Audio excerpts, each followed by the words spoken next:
Welcome into the latest edition of ESPN FC. Our plan was to start with France beating Belgium, but goodness me, we've got to start the show with a game that is just finished. Incredible stuff here. Frank and Stevie alongside me, watching it all unfold. You think 0-0 penalties, you think, ugh, but it just had so many different narratives throughout the game, most of them around Cristiano Ronaldo, who started the game and finished it as well. 0-0 as we go into extra time. Portugal awarded a controversial penalty. We would see then Cristiano Ronaldo step up. Oblak would make the save. This was just before half-time in extra time. Cristiano Ronaldo bursts into tears. That will be the focus, I imagine, of what you'll see on most newspapers tomorrow. In the end, though, Pepe with a mistake. Big chance for Slovenia to get the equaliser. But it's Diego Costa who proved to be the hero, not only in making that big save, but in the penalty shootout as well. He would save every single Slovenian penalty. Portugal would score every single one of theirs. And, of course, it was Cristiano Ronaldo who came back to score the opening penalty. Portugal through to face France in the next round. Slovenia out. I think that covers most of it. Welcome then to Gab Marcotti as well. We're here from Gab in a moment. Steve, what a game. What extra time. It was absolutely incredible. And the amount of pressure that the Portuguese put Slovenia under was absolutely immense. However, they at no stage looked as though they were going to break them down. You know, myself in particular, I'm always complaining about today's game, the art of defending has gone. Well, I tell you what, if you want to see a team that knows how to defend, that's what Slovenia did today. Because with the amount of pressure they were under, they never panicked. Defensively, they all picked up good positions. They made great decisions when they did make the challenges. And Portugal never looked like scoring. They got the penalty, which they shouldn't have gotten. And even then, they still couldn't score. So what a defensive display. Just pure heart and soul.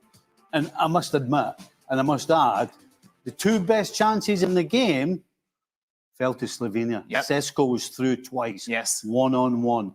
So not only did the keeper save 3 penalties, he came up with 2 huge saves. As much as we'd love to spend this show saluting Slovenia's defensive prowess, there's one man that everyone is talking about at the end, and that is, of course, Cristiano Ronaldo. It was quite extraordinary to see him at that half time, just absolutely inconsolable.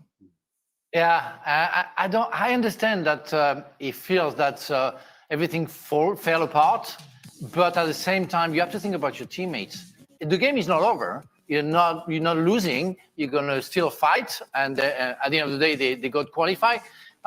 First, I think they didn't deserve the penalty. For me, it wasn't a penalty. The penalty shootout wasn't very good. It was on what I call the gloves area. And Oblak is a terrible, fantastic goalkeeper, so he saved it. But don't cry in front of your teammates. I mean, keep it for maybe the end of the game if you lose, but don't do it that. I understand the emotion going through your mind when you miss a penalty, and I did miss a penalty. It happened to me, but not maybe on that level. Even if it was a Champions League, but you don't react like that because your friends are upset against you because you missed it, and they don't want to see that because you're going to put everybody's temper in the wrong direction, and you are the captain, you are the skipper. But still, having said all that, it takes a lot to then step up and take a penalty in the penalty shootouts, and you've got to salute him for that. Oh yeah. It takes a lot to go for it, and there is a real technique, and the Slovenian proved that they don't have the right technique. Even if Diego Costa was the saver, they put every shootout on the gloves area, meaning 1 yard high, too high. It's either on the floor, it's on the top corner, but never on the gloves area. That's stupid. That's insane. And at that level, it's for me a big mistake, and they've been punished for that. So well done, Diego Costa. Yeah, it's true. You have to have some guts to go for it. Mm-hmm. And Ronaldo to go twice. Yes, it's hard, especially after missing one. But I think he wanted to prove to himself and to the whole population of Portugal that he was there, and it was one mistake, couldn't be 2. And of course, Slovenia missed their opening penalty, which maybe gave him a little bit. Oh yeah, it took the pressure off a little. Gab, this was the Cristiano Ronaldo show right from the start. Every free kick, every chance, every focus was on him throughout. and then it just takes it to that next level in extra time. Yeah, and look, I'll say this about him. Roberto's been, I'm sorry, criticized for playing him. Gonzalo Ramos. He could do more. He presses, whatever. But the reality is, Cristiano wants the responsibility. He doesn't shirk from it. He tries to take the responsibility. And when he makes a mistake, when he has that emotional moment, and by the way, I mean, we can all get cynical about football, but this guy first played in the Euros back in 2004. I mean, some of these players weren't even born yet. And, for him to go to screw up and then to redeem himself like that and to show this humanity of crying when you think he's been in situations like this before, I thought that was incredibly moving. What did you make of the tears, Stevie? Not for me. I can't echo what Frank said enough. Ronaldo, as a football player, is not just a football player to Portugal and the Portuguese team. He's way beyond up there. So how do you think that affects the team when the guy who's way up there looks as though he's mentally collapsed? Now, we all understand that the type of character and the way he is mentally, he can pull himself together the way he did in a short space of time and sort of push that aside. But we don't know what the rest of the team are like. And so to do that was putting his team in a, not only did he put his team in a bad situation missing a penalty, but he's now put them in a mental state as well. Because all they're thinking about is this guy recovered yet? Right. So the game's kicked off, and I'm sure some of the players are still thinking, is he okay? Is it all right just to keep? So I don't get it. And there's one thing to take responsibility, and that's fantastic. That's what you want in any player. But when you've got a guy like Gomez on the bench, and you've got a 39-year-old centre forward, and we're in the 100 and whatever minute, are you telling me that that's the right thing to do, is to keep him on? I don't think so. I really don't think so. One of the big... be the right thing, though, didn't he? Because he scored one of the penalties. Well, he got one of the penalties, but a penalty shootout could have gone the other way. At the same time, if you'd rather beat Slovenia, obviously you'd rather beat them in 90 minutes. But when it comes to extra time, you go, okay, fresh legs. Now, who's going to have fresh legs, Gomez or Ronaldo at 39? So let's win the game before we go to penalties. You don't want to keep. Are you telling me you want to keep Ronaldo on the field in case you go to penalties?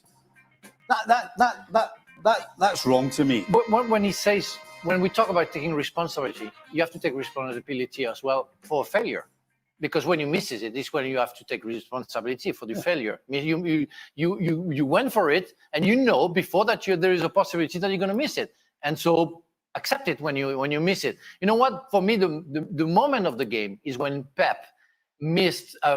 Fell, and Pepe and Diogo Costa saved him. I felt during the run of Sesko going towards the goalkeeper, I said, no, please, no for his career, no to remember him for that failure. And I'm so pleased that Diogo Costa saved Pepe, because it would have been terrible for the end of his career. How do you think Roberto Martinez has dealt with Cristiano Ronaldo within this game, Gab? Look, I think you have to have a sense of history, a sense of occasion. I agree with Frank as far as Pep was concerned. Let's not forget, this is a guy who's 2 years older than Cristiano. And while Cristiano, especially at that stage of the game, let's face it, he's going to float around the penalty box. All the action is in Portugal's final third. It's not nowhere near as physically taxing as what it could be for Pep if there is a counterattack and he has to get on his bike. And yet he kept them out there. And obviously there was that mistake from Sesko, that tremendous save from Diogo Costa. Look, I think Roberto's kind of done things his own way. We saw him play that weird formation in the first game. He's kept things a little more level. He's made his choices. I think he's going to sink or swim by this. And, I take on board the importance of the team and winning the tournament and whatever else. But Cristiano Ronaldo, Lionel Messi, these guys, they're not they're not normal footballers, and I think you have to have a certain appreciation for that.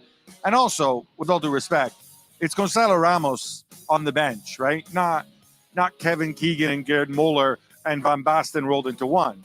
So I can live with it. In terms of leaving him out there, once he missed the penalty, I think the narrative had to be simple. Go out and redeem yourself. And at that point, I was pretty sure he wasn't going to go out. Help or hindrance?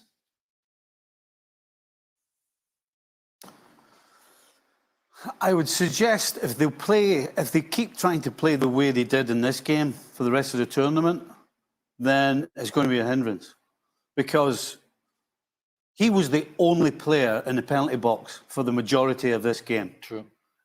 And there was a lot of balls whipped in from wide areas. And the Ronaldo we know is about as good in the air as anybody that's ever played the game, just on that one thing alone. And he got nowhere near any of the balls. And it wasn't like the balls were horrible. Some of the crosses were in good positions, at a great height, but he never got near any of them. The two centre-backs in particular completely dominated him in the aerial duels. And just to confound the problem that they have with Ronaldo, the way he's set up, nobody gets in the box from the middle of the park. Leao is way out wide on the left. You got Bernardo Silva way out wide on the right. You got Cancelo on the right as well, whipping balls in. The two of them are whipping balls in, and nobody's getting in the box from the middle of the park to help Ronaldo. So he's isolated.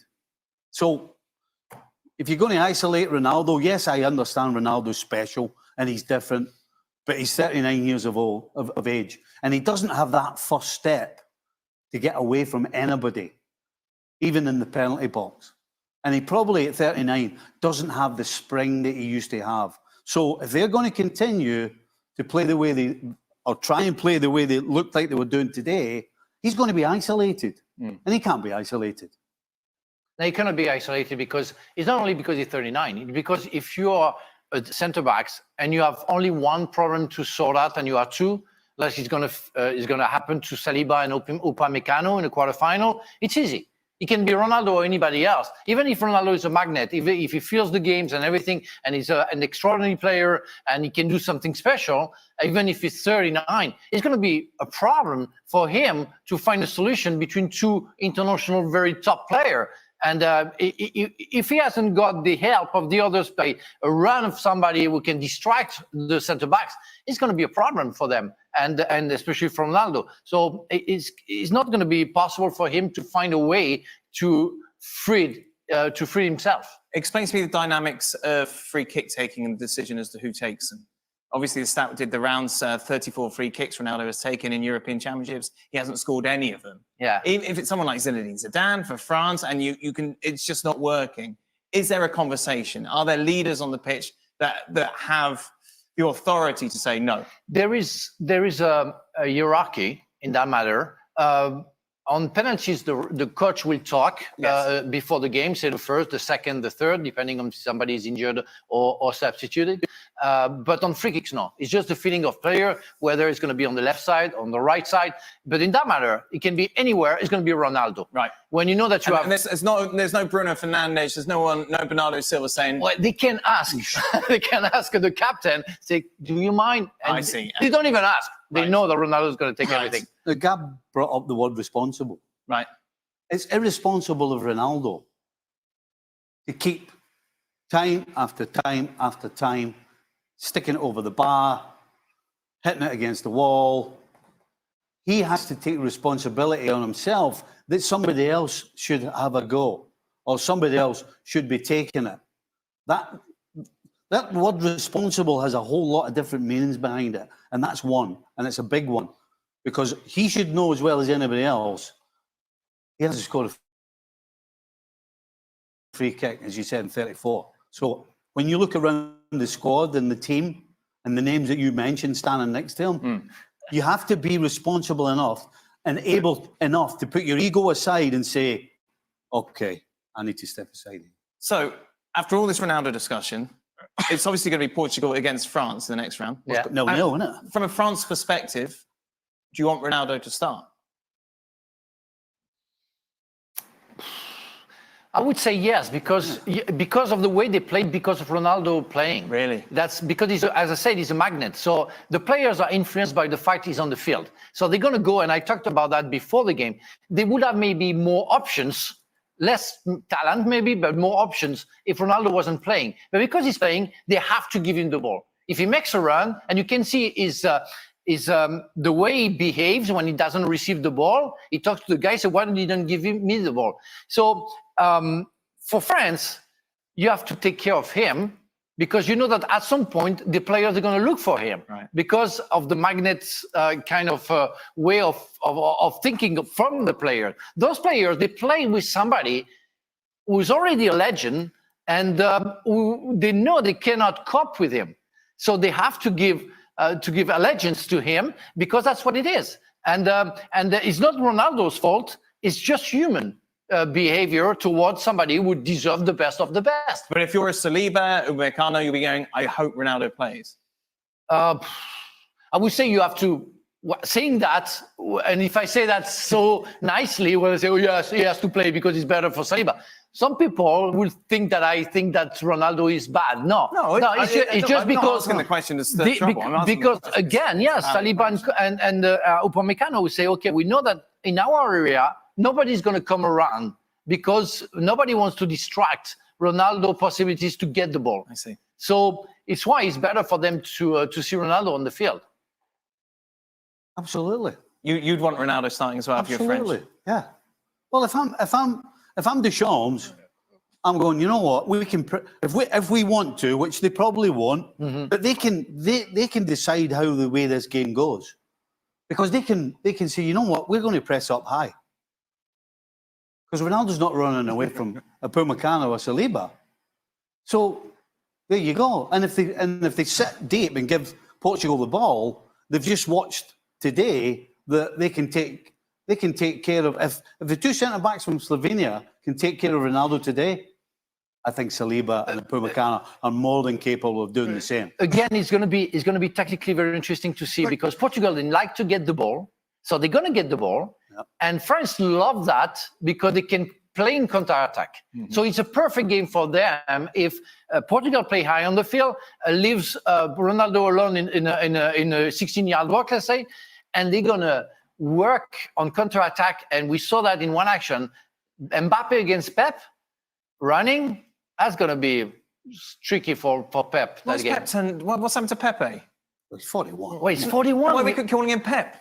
Oh, because it's because there is no we put something on top of the E and didn't see it. So it's a French thing. Gav, last word on all of this to you. Yeah, I think you guys are being a little bit negative here. I mean, Stevie, when you talked about, well, if France press high, when have you seen Deschamps' France ever press high? Yeah. You know what's going to happen. I mean, Frank laid it out for you. They're going to sit deep. They're going to leave the ball. They're going to try to hit on the counter because that's how he rolls. He's safety first. And in those conditions, I agree with you. You can't, if you're Portugal, you can't focus everything on Cristiano. But this is where you expect veterans, very good players like Bruno Fernandes, like Bernardo Silva, even Leao, if he gets going and he runs at people. Take advantage of the fact that Cristiano's there. Take advantage of the opportunities that it gives you, not necessarily to cross the ball for him, but to take advantage of mismatches of situations that can arise. And that's down to Roberto Martinez. And I think that's where he can improve Portugal further, and where probably he needs to improve Portugal if they're to have a chance to knock out France. So then, speaking of France, of course, they were in action earlier today. They took on Belgium. It would be an own goal. Deflection off Jan van Tongen that would prove to be the difference late on in what was a pretty forgettable match. But in the end, France advanced. How do you sum this up, Frank? It wasn't very good, was it? It was far from being good. It depends also with the way you see the game. I think Deschamps will be very pleased. And as Gab just alluded, Deschamps likes the 1-0. He doesn't care about the 4-3. He doesn't care about entertaining people. He wants to be solid. He's been educated mostly in Italy at the time where winning 1-0 was perfect. And that's what he loves. He was, and he can be pleased with the fact that the defense was very good. Maignan proved his real talent. Koundé was amazingly fantastic. And Saliba and Hernandez, I still have a little bit question mark about Upamecano, but Saliba and Hernandez were very, very good today. And defensively, there is nothing much to say about France. Offensively, 67 shots since the beginning of the tournament, 2 on goals and 1 penalty. Says a lot. And when you have Mbappe, Paul Colomwani, Giroud, Coman, Dembele, Marcus Thuram, it's not acceptable. And so they have to do better than that. But again, it's because the players are players who like to play in the counter. And they don't have the space right now because they play against teams who are very technically, defensively effective. But as soon as they play against maybe Portugal and a team who wants to play, they will have open spaces behind the defense. We have to be critical, though, of this French side, don't we, Steve? Considering the talent that there is. Yeah, absolutely. I mean, they had a lot of shots, but the quality was horrendous, you know. And we're talking about Tchouaméni had 3 shots from 20 yards and then maybe between 20 and 18 yards. And not one of them got anywhere near the goal. They were all 20 yards high or 20 yards wide. We're talking about a guy who's just won the Champions League and the domestic league with Real Madrid. Mbappe as well had a couple of opportunities. He had one that the goalkeeper made a save, which I think was the only save that the goalkeeper had to make, really, in the whole game. I mean, they were horrendous. With so much talent on show, Gab, there was a real lack of quality throughout this tie, wasn't there? Yeah, there really was. I think from both sides. I mean, I think Deschamps with Dembele out, Deschamps deciding to just let me add another defensive midfielder into the mix just in case, just to be extra safe, right? To me, this made little sense. You guys are going on about how old Pepe is, and like, imagine Pep against Kylian Mbappe. Well, we saw Jan Vertonghen, who's 39 years old, and I'd argue probably less mobile than Pep. And he was up against Mbappe, and it's not like Belgium were particularly hurt. I think, it's great to play on the counter. It's fine. Italy did very well for many years with it. I appreciate Deschamps, football-wise, has a lot of that sort of 1980s Italian culture in him. But the reality is, if you play like that and you go a goal down, what happens then? Do you just send on Giroud and just try to lump balls to his head? What's the plan? You have to be able to not just play in transition, not just play on the counter. And I don't think that France are particularly good at that under Deschamps, the way they've been set up thus far. How would you rate Mbappe? Average at some point, sometimes invincible. And invisible. Oh, yeah. Not invincible. Okay, visible, whatever you want to say. Yeah, no, for sure, not invincible, that's for sure. But it's sad. Well, he has a problem with the mask, and he said many times that he can't really play and he doesn't feel good. But he's been like that before, the problem that he had with his nose. And I have to say that the last month, he was maybe thinking too much. It's the first game that he played that he's a Real Madrid player today. Mm-hmm. And so maybe it affects him, I don't know. But it's a problem, but it's like the others, and I don't see a lot. Again, I want to see if it's because of the tactics of the opponents. The Belgium play deep as well, and they don't try too much. I want to see with Portugal, and if they open up a little bit, how it's going to work. And imagine that they open up and Mbappe score 3 goals. They say, okay, we understand. Now I'm with Gab. France is one of the favorites of the tournament, but it seems to have one option. And if they are 1 goal down, how are they going to react? Because they showed during the tournament and for the 4 games that they're not capable of conducting the game. So it's going to be hard for France. You look at this Belgium side, Stevie. Kevin De Bruyne playing as a holding midfielder for the first hour. What's the thinking there? I kind of understood what they were doing. They were just, Frank's been saying all along, the French, I don't care, he doesn't care who the French play against. They like the opposition to have the ball. Yeah. And so Belgium absolutely made sure that France had the ball. And so nothing because he played, so that ruined the whole 90 minutes. It obviously didn't work, but the way they set out, I had no problem with it because you've got 2 up front. And so you're asking Kevin De Bruyne to be the first player to get the ball in the position he's playing and pick out the two front guys. So I have no problem with the theory. The problem was, any time they played the ball forward, Lukaku was stuck in a fight with Saliba that he couldn't win. Right. You know, they were delivering balls at his throat or too high. Openda the same. They were bashing balls at them. So they gave them no chance and they couldn't get out. And clearly the plan was, let's keep this team at bay until later in the game, then we can maybe open up. And so around, 60 minutes? Yes. De Bruyne moved up, brought on another defensive midfielder, and took Openda off and tried to get a little bit further forward. But they're just not good enough that they could break down France, to be honest. This was the shot was in the first half that we saw. But it was a free kick that the goalie De Bruyne had a very good. Like De Bruyne delivered a very good pass, and I think there was a big chance. I don't remember which was before he moved up a little bit. Carrasco. But Carrasco. The thing is, it was the right tactic to do against France.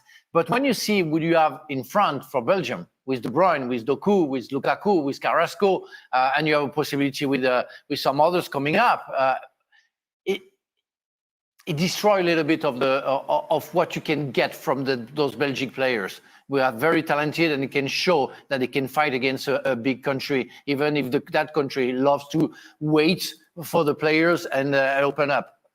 It wasn't for me the greatest tactic from the coach. It was boring, wasn't it? It was rubbish. This hasn't been very good of late. Well, Not the show. Well, the show hasn't been great, but this tournament overall.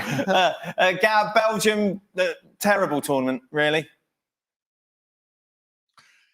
Yeah, it's been disappointing. Obviously, they went into it under a bad moon, if you will, with the issues with Tedesco and Courtois leading into it. They never really got going. I think that lack of a deeper playmaker, I think, really hurt them. And I mean, I thought Tielemans could do a job a little bit when he was in there. Once they went in a different direction, I said Tedesco tried different things. He tried two strikers. He tried Trossard. Throughout the tournament, and it never just came together. And I don't know if this is Kevin De Bruyne's final major tournament. I hope not. And if he leaves City and goes somewhere warm for a couple of years to kind of rest and relax, then he'll be all refreshed in 2026. So I'll look forward to that.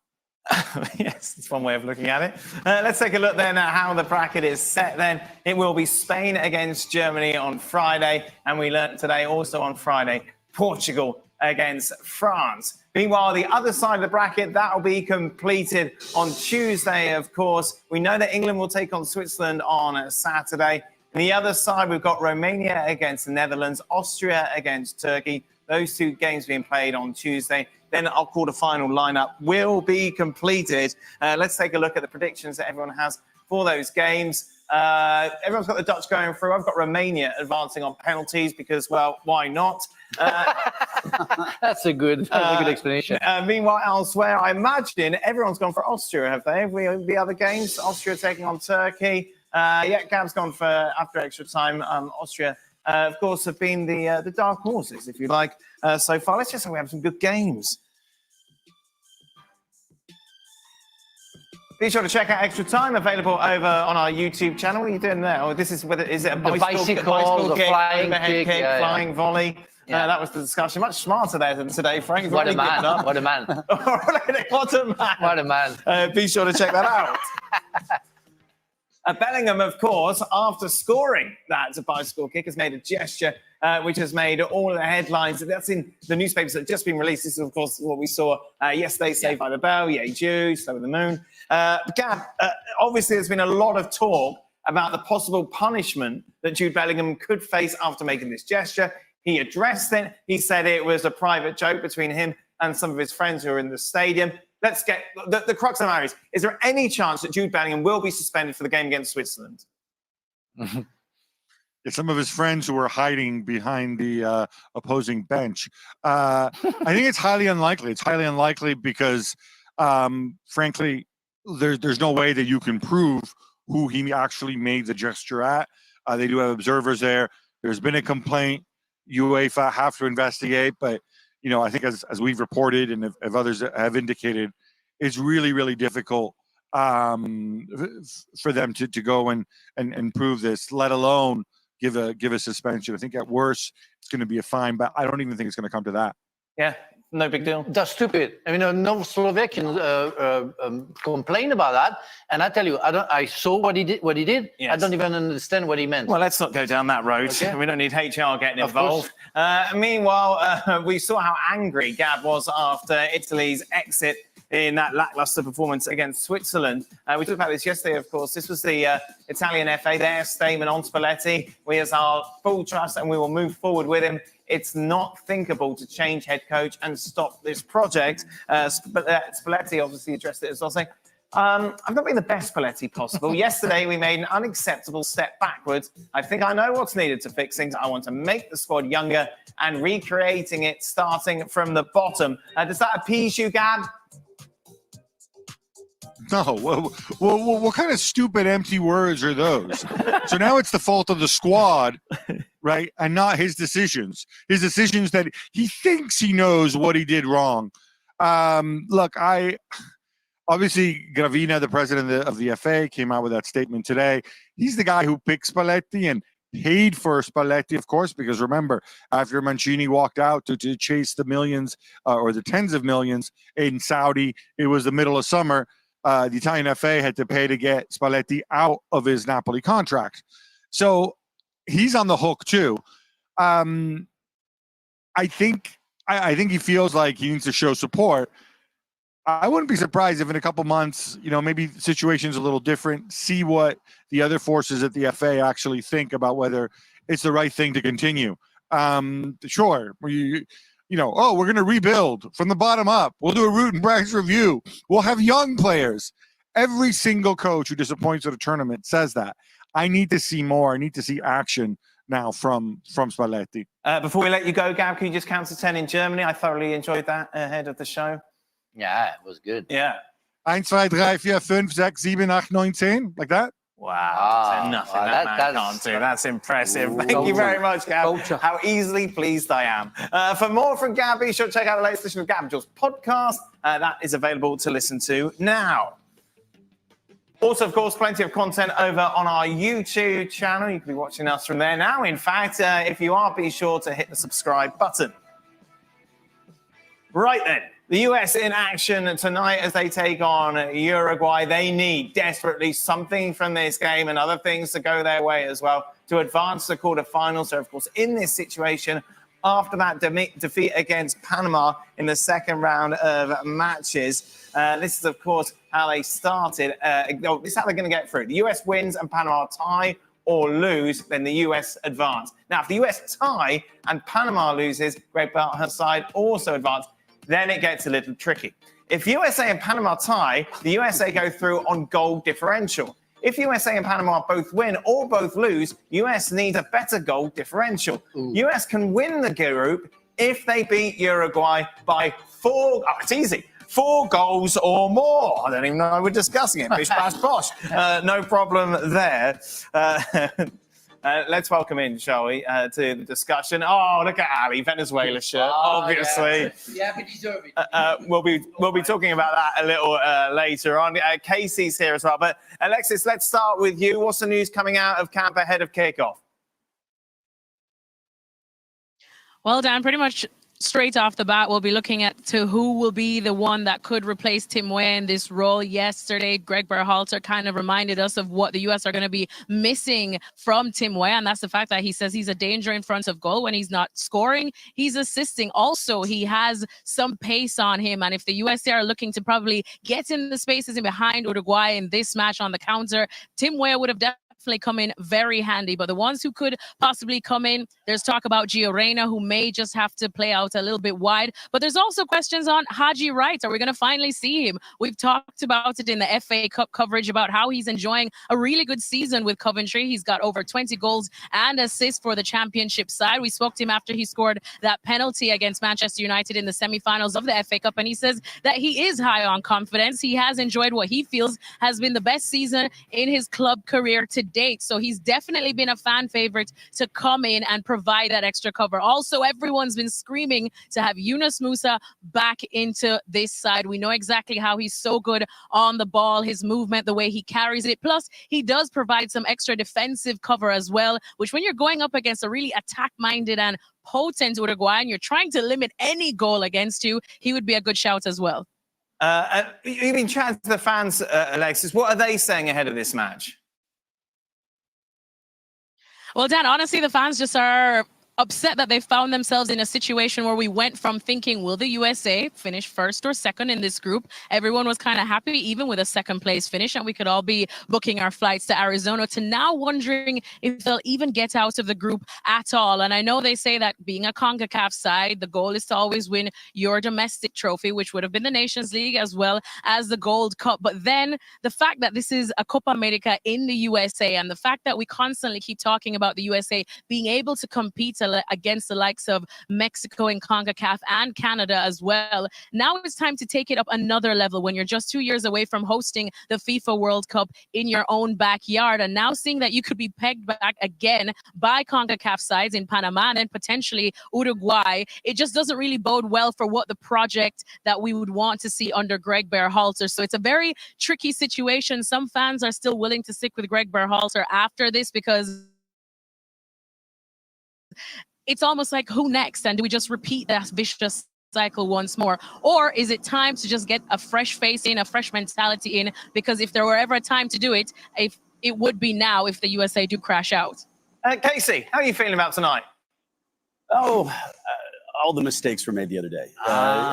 Tonight is one of those matches you need things to really kind of fall into place. You need Bielsa-less Uruguay to make a bunch of changes, think they're already through, hope that they come really flat. And what we've seen from the U.S. over the last, I think probably year is a really good bounce back ability off of a bad performance. Now, we wanted to see a level of consistency in this tournament that obviously we haven't seen. So we're going to need that bounce back. We're going to need a bunch of things to go right. And all I can really do is fall back on the experience of '95 when we played against an Argentina that were high on confidence. They were going to win the group comfortably. And in all honesty, so did we. We felt that all we needed to do was get a result to make sure we got through to the next round.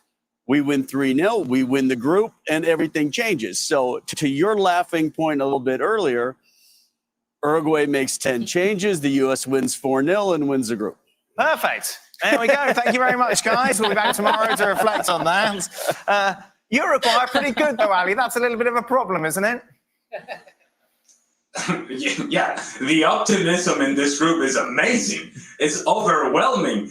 You have Alexis talking about the United States, and I felt like she was talking about Spain. And then you have Kasey talking about that big result in Copa America, and you think, why would Kasey bring that up? Who may have been on the field that day? Who may have kept that 0? Look, if we're going to talk about the potential success of the United States against Uruguay, what we must say first is that it truly depends on the decisions made by Marcelo Bielsa in terms of rotation or not for Uruguay.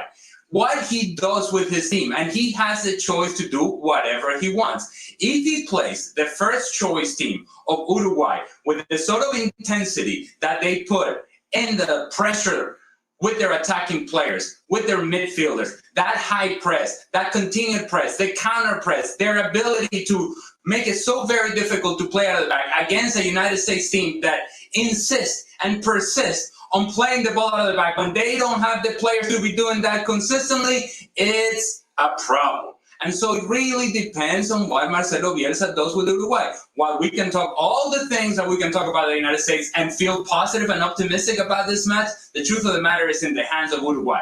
They decide the outcome, not the United States. We're just seeing some training footage here, of course, ahead of the game. Let's get some predictions, shall we? Let's see what everyone says is going to happen. Kasey, of course, believes that they're going to beat Uruguay 4-0. So what's a lot going on this screen?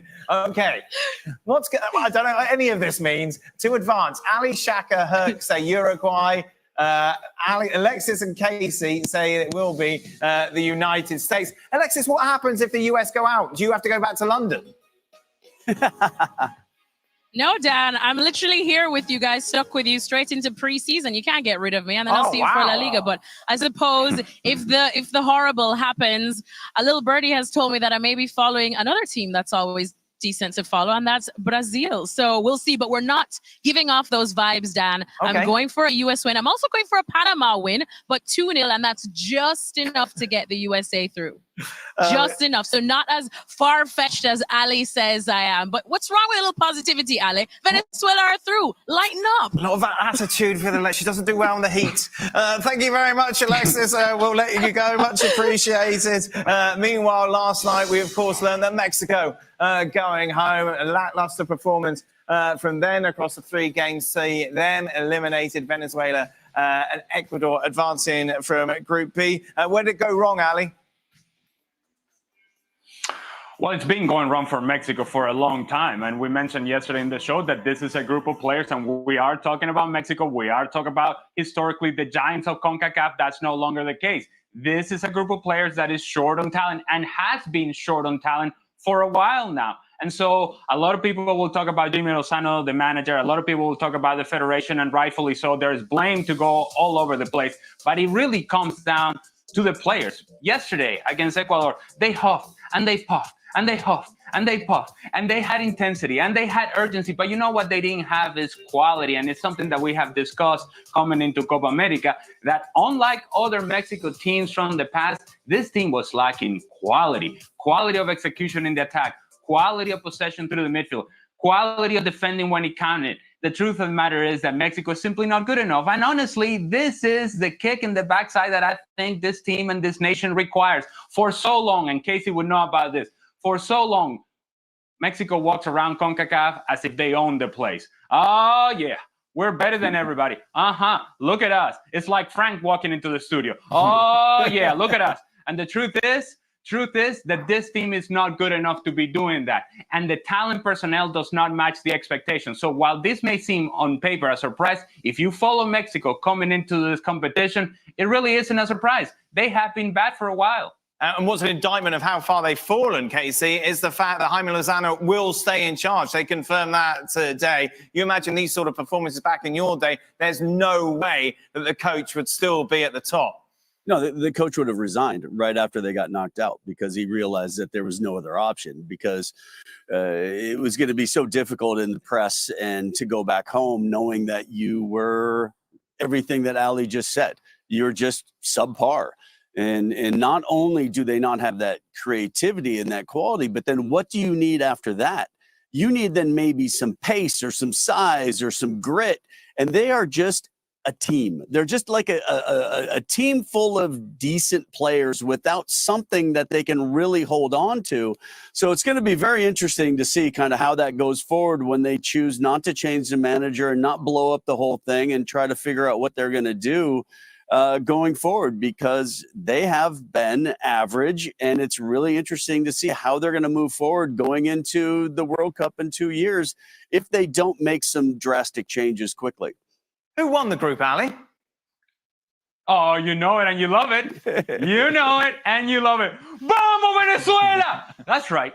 That's right. You know, Dan, I appreciate that you would bring this up, because yesterday we did a special show, FC, late at night, following the matches, and Kay ignored it. She ignored it. Wow. She didn't want to talk about Venezuela. She wanted to talk about the failings of Mexico. But I know, Dan, you're my number one. I knew that you were going to bring it up.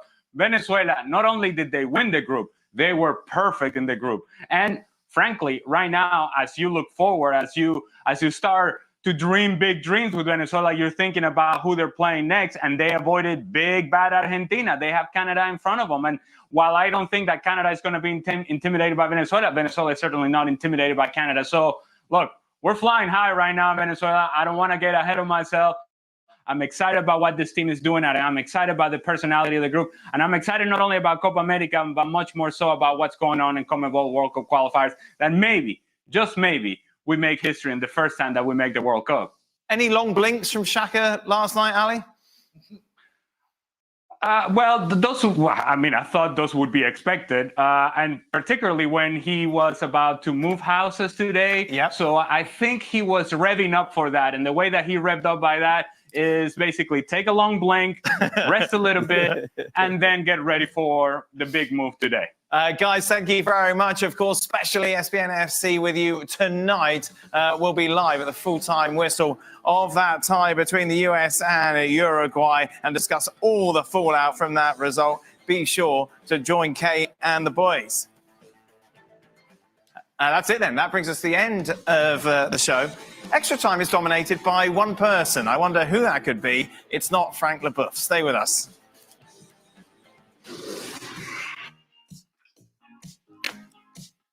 Welcome into the latest edition of Extra Time.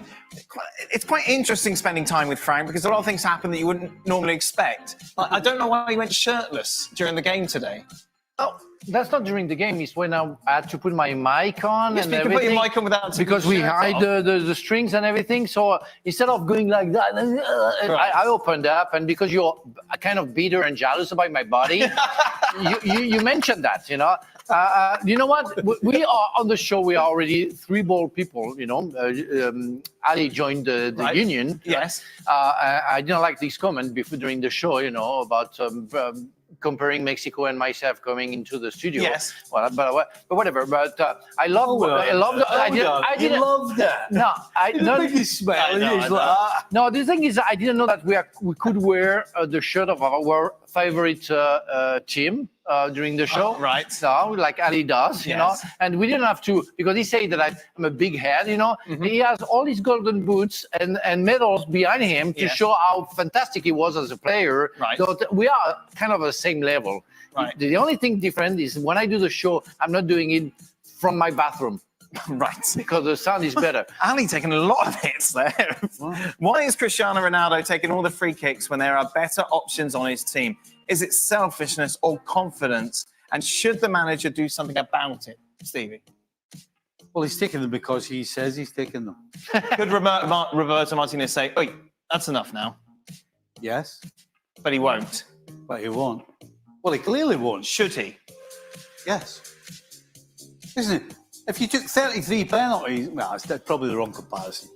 Listen, if Ronaldo... This is the stat. He took 34 free kicks in the Euros. Taking and he's 34 yet to- free kicks and he hasn't scored. Yeah. So, again, the problem that Portugal has and Martinez has is that Ronaldo's held in such esteem that nobody wants to be the one to tell him no.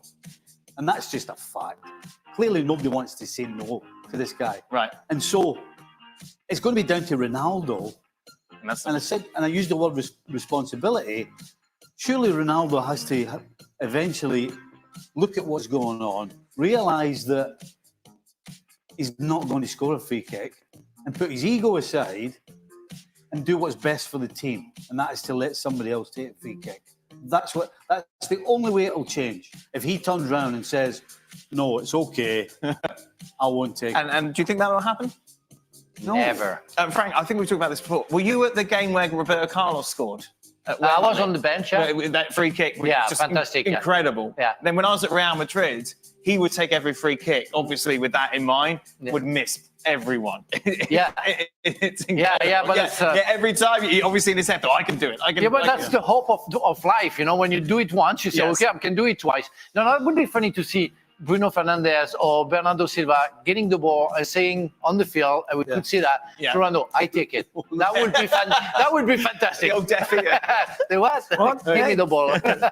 For Frank, should Ronaldo retire? At this point, it just seems like all the players are trying to get the ball to him instead of actually playing. No, if he feels good and if he's and the But coach, is that a problem? it's a problem because of his talent, because what he created during the history of Do you football. think unconsciously these players are trying to find Ronaldo? Oh yes, because of the history and what he proved throughout his career. So they consider that he still can do, which is hard to do it for him, especially because during the show we explained that he's on his own. He's not held by the runs of the others in the 16-yard box. When there is a cross, he's the only one in it. So that's a problem. But Of course, he cannot do what he was doing at 20. That's just nature. That's just acceptable. But he attracts, he's a magnet. So the players, when they have the ball, they look for him. So it can be a problem. That's due to Ronaldo or maybe the players to maybe a discussion and see how it can be dealt. The one thing you don't, unfortunately, the one thing you don't get when you watch a game on the TV is you don't hear the talk on the field. And players like Ronaldo are always talking. Right, we saw him arguing with Diogo Jota, didn't we, when he came on? They're always talking, either giving advice or telling people to give them the ball. Right. And you don't see that or hear it, obviously, on the field of play. But players like him are constantly wanting the ball. Did you have that with Kenny? We had that with Douglas. If you didn't give him the ball, the first chance he got, he'd be on your back. Yeah, but you had the problem. We had the problem with Deschamps saying that we had to give the ball to Zidane. Every time we didn't give the ball to Zidane, Deschamps was on your back saying, "Why you don't give the ball to Zizou?" Well, I'm sorry, I didn't see him. I had another option. I'm sorry, and Zizou never complained about that. Right. But it's true that you know that you normally go to your best player. Sure. Ronaldo, through his history, is the best player. The first bit, he shouldn't retire because he's still got something to give. Sure. Yeah. You know, I guess you might take it the wrong way, the way we were talking about him on the show, because we're a little bit harsh, maybe. But there's no question he's got something to offer. But just think rationally about it. Do you really think a guy of 39 years of age should be playing 120 minutes at this level? I mean, come on. I know this guy's fit as a fiddle, but at 39 years of age, you cannot be doing in the 120th minute what you used to do in the first minute. It's just not possible. So he shouldn't retire. He should still be in the squad. Of course. Bring him on if you need a goal. What better guys they have to think about the way to use him the best, way they can. Remember when he was playing? Nothing from Roberto Martinez that suggests. No, but the players between them, I think Ronaldo has proved his intelligence during the game. If I'm Cristiano Ronaldo, I wouldn't have played in that third game that didn't mean anything. I'm still chasing stats. I'm still chasing goals. Instead of surely the better for everyone for him to be rested for that third game.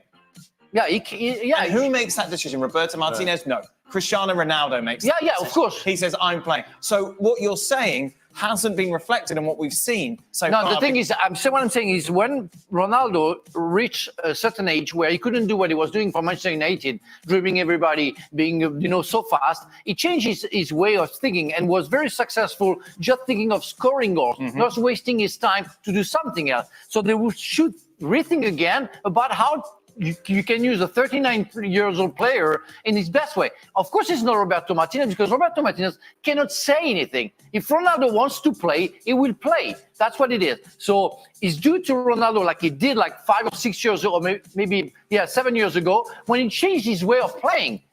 How does he reinvent himself now? Because as you say, he made himself a number 9, more so. But now you can't do it again. The problem is he's reinventing himself to help himself. Right. He's not reinventing himself to help the team. Okay. He's reinventing himself to help himself. But that's the problem. When he changed 7 years ago, he helped the team. Yeah, of course. But now he's 39, isn't he? His brain, the reason behind it was not that it was going to help the team as well. Yeah, maybe. It's better for me. Frank, by the way, said on the show that if Cristiano Ronaldo starts against France, France will definitely win. So interesting stuff there. I don't believe that. I never said that. Where are you there? Is Martinez the Spanish Southgate? It's a bit harsh. Yeah, a bit harsh. Yeah, he's better. Martinez has done enough domestically, I think, to be very much different to that. Have any of you ever witnessed a shootout shutout? No. Diego Costa, of course, making those 3 saves today. No, you were so angry about the penalties today. Yeah, because every Slovenian penalty were wrongly put in a way that I always call that the gloves area. When the goalkeeper dives, it's easier to go there than to go there or there. And it's on your way of falling. You have the ball coming to you. It's 1 yard high, And that's what Ronaldo did on the penalty that he missed. Yes. And there's the 3 penalties which have been taken that way. And that's not, it's almost a professional mistake. You know that. It's like, how come you can... Frank, on people who may not necessarily take It penalties. doesn't mean I did it. I did it like 55 times. You were a penalty taker. These guys aren't necessarily penalty takers, are they? Nah, I wasn't. I missed all my penalties when I was young. But I understood that you put the ball on the floor, it's very hard for the goalkeeper to get it. Because on top of it, the goalkeepers are so tall right now. To get on the floor, it's always a problem. But of course, if you put that close to their gloves, they have a chance. And yeah, I was upset, but I never seen that. 3 out of 3. Mm-hmm. Well done to Diogo Costa, because he drove the right way, but they helped him a lot. Sticking with penalties, Frank, what's the psychology of taking a second penalty in a game? Well, I'm more concerned about the first one, because the first one leads the others. And Ronaldo, I was pleased that normally he always goes for the fourth or the fifth, because like that, he gets the winning one. Right. And I like, when you have your best penalty taker, you have to take the first one. Yeah, and obviously this time he went different side. Yeah, that was great. And he went for the first, showing his confidence about himself and his skill. And the second has to confirm what the first did. And it happened with Portugal. Not the second penalty taker. A second penalty in a game from Ronaldo. Yeah, exactly. You've talked about. Sorry. But I think the thing is, it starts to be a gambling kind of stuff where you say, I shot left. Yeah. Will I shoot the same way? Shall I shoot the middle? I think the best thing is if you see the goalkeeper diving and you went left and he saved it, or you scored it, shoot in the middle a little bit. 1 yard high that way, that time, because in the middle you know that the goalkeeper is going to go left or right, so normally the space should be empty. So I was a bad penalty taker. I wasn't a good penalty taker, but surely the psychology shouldn't be you go left, you go right, The psychology should be, doesn't matter whether he goes the right way or the wrong way, I need to take care of it and put it in the corner with pace. And if I do that, it doesn't matter if he chooses the right way. Right. So it's actually, I would suggest if you could, because I couldn't, you take the goalkeeper out of it. It's about you putting it in the spot where it can't be saved. Well, the less you wonder, the better. It's true that you pick a side, shoot on the floor strongly. You should be all right. You had nothing going on in your head. Yeah, like me, a French brain, you know. But I had my advice by Johan Cruyff. Johan Niskens. Johan Niskens was a penalty taker for the Netherlands in the 70s, and he said, I close my eyes, I pick a side, and I go for it. Perfect. On the floor. On the floor. On the floor. There you are. If you're watching, youngsters, there we are. For Frank, is Saliba on his way to becoming a better player than the likes of Desailly or Laurent Blanc? Well, you cannot compare to Laurent Blanc because they're not the same players. Yes. As a defender, to say that he's on his way to be maybe as good as Marcel Desailly, but you have to remember the rock. I just saw a French documentary about Marcel Desailly, and that was amazing how all coaches, they talked about him. The fact that in Milan, he was a central defender, and Capello put him as a midfielder, and he scored the 4th goal in the Champions League against Barcelona. That guy has multiplied tools in his game. He wasn't capable of kicking the ball from his front side, but always the inside. But he almost never tackled because he was always spotted. He didn't need the emergency. I think Saliba is still young. He's on his way to be one of the best centre back that we ever had, and he proved it. And I was so pleased. I was so pleased when Deschamps decided to put him in the first game, and it proved him right. And he's a great defender. But to compare him to Marcel Desailly yet, It's a bit early. Yeah, Desailly, nice guy as well. Well, Marcel is a nice guy. He's a funny guy, but sometimes, I have to say that he can be lunatic. A lunatic? Yeah, not with me, because I know him so well as a shirt. Stop it. Right. But he can be sometimes. But I love him. I love his lunatic levels are higher than yours? Well, I'm never a lunatic. I'm always in a good mood. Never lunatic. What are you saying? This is interesting. I might not be humble, but I'm not. What was the moment you were closest to crying during your career? Wow. Never. I never cried. Even when I gave up my career, I knew that what I wanted to do. I never cried. I never cried because I won. Right. When I see players crying when they lose. When you won World Cup, there was no time at all that you're emotional, even days, hours afterwards. No. I was happy. Right. When I'm happy, I don't cry. That's my philosophy of life. I can cry for the loss of somebody. I can cry for sadness. Yes. But sports, watching your old movies back. yeah. When I watch the theory, This is awful. when I watch the theory of everything, I cry at the end of the movie. Right. But sports, it's only sports, and I can be sad. Yes. And I can be upset, but cry because of a game. No, Yeah. it's not my philosophy. No. It's Scottish. They don't cry. That is it. Only when they open their wallet. That's it. That brings us to the end of today's show. ESPN FC back tomorrow, where we'll know the conclusion. We'll know the lineup of the quarterfinals. Frank will be here. I imagine Craig will be here. You off tomorrow, Stevie? Yeah. Good. All right. Plus, to be reflecting on the US against Uruguay. Always same people working.